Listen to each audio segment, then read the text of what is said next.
On 880 KRVN, good morning. I'm Dean Erickson, joined now by Doug Phelps with Monsanto. And Friday morning, an event for area youth was held at the Learning Center at the Monsanto site in Gothenburg. And Doug has a little more information on that. Well, we had an event here called Worm Warriors. This is sponsored by Genuity, which is a branch of Monsanto. Our function was to educate kids and actually farmers too, through their kids, about rootworm management, problems that you can see, what to recognize, what they can possibly do about it.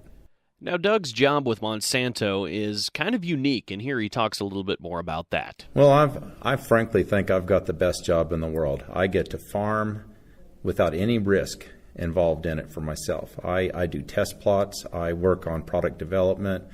I work on with farmers that have problems with rootworm. I work with the EPA from time to time.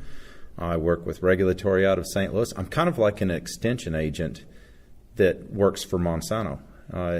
Like I said, I think it's the best job in the world.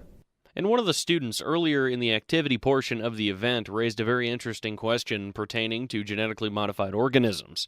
Doug Jones shares his thoughts on GMO controversy. One of the things with GMOs, I think there's a huge number of people in this world that are really misinformed on what a genetically modified organism actually is. It's a catch-all term for hundreds of different possible types of genetic modification.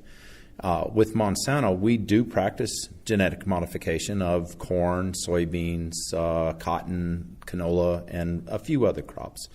One of the big misconceptions is most of the vegetable crops are not GMO.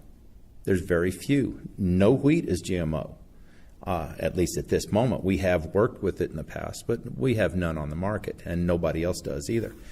A huge misconception is that we are, by practicing genetic modification, that we're circumventing nature or something like that. But the simple fact is we don't create anything that doesn't already exist.